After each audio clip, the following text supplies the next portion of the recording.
mahal yung ano. Mahal ba yan? O, lapit ka na dyan sa kaliwa, ma'am. Yan. Doon tayo sa may L4D. No? Masyado ka nakatutok sa kanya. Layo ka ng konti. Then, gitna. Yan. Babalansin mo siya. Okay? So, ngayon, hanap ka ng mapapardahan mo dyan. Tapat mo yung balikat mo sa gustong pardahan doon sa pangalawang guhit niya. Sige, saan mo gustong pardahan? Dyan. Sa tabi. Tabi ng kotse. O, sige. So, yung yung guhit na pangalawa, tapat ng balikat mo. Okay na, step number 1 yan. So, signal ka dito, papunta dito. Tingin ka muna dito sa kanan. Wala. Sabay, punta ka dito sa kanan, tapos dyan ang focus, tingnan mo yung tinapatan mo ng balikat mo. Sige pa. Okay, stop. Okay na, nakita mo na. Ayan ang. Sagad mo ng manibela mo. Then, reverse ka. O, diyan ka mag-focus. Diyan sa guhit na yan, tinan mo kung padikit ka kagad. Palagay mo ngayon, padikit ka ba? Hindi. Hindi naman, malayo, no? Yan, malayo naman. Diretso ka lang. Malayo pa. Okay, pumasok na yung gulong dyan, sumilip ka naman dito sa kabila.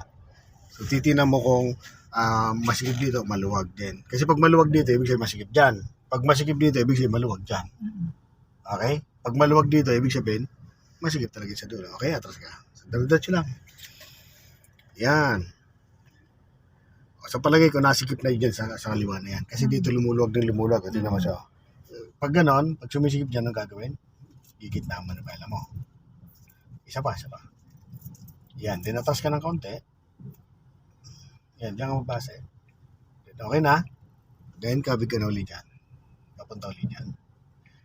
Sagad mo na manibela mo, sagad mo na. Yan, tapos hintayin mo na pumantay yung katawan ng sakyan mo sa guhit. Pag pantay na yan, stop mo siya. Stop. Yan, gitna manibela mo. 1, 2, then natras ka na lang. Pantay na rin dyan. Dito sa unahan, pantay na rin. Hanggang stopper ka na lang, so dahan-dahan ka na lang. Pati pa. Ayun, ano. So yun, park mo siya, park mo. Okay? So kailangan yung adjustment, maintindihan mo siya. Diba kanina pagkatras mo, sumisikip ka na sumisikip. Naramdaman mo pa lang na dyan sa reference mo, sumisikip ka. Gitna mo na agad manibela mo. Huwag mo nang hintayin na sumikip ka. Bago pala sumikip siya, kailangan may bago mo na manibela mo. Hanapin mo na kagad gitna. 1, 2. Pwede mo kasing gawin yun habang naatras ka, naramdaman mo sumikip. Gitna agad manibela mo. Then atras ka unti. Then kaya sabay sagad uli. Hanggang sa pumantay na yung katawan ng sakyan mo. Doon sa guhit. Okay? Gawin natin yan. Lalabas ulit tayo dito pa So, doon tayo ikot. Ayan. Diretso. So, tingnan mo lang kung tapat yung balikat mo dyan kung lagpas na. Okay. Susilip ka dito sa kanan kung may sakyan Okay. Tingnan dito. Wala. Tapat ng balikat. Lagpas na. Sagad mo na bela mo dyan. Go. So, kailangan di ka nahinto. Gawin natin. Practice natin yan. Ikot ulit tayo, ma'am, ha? Ikot ulit tayo. Dito. Yan. Tandaan lang.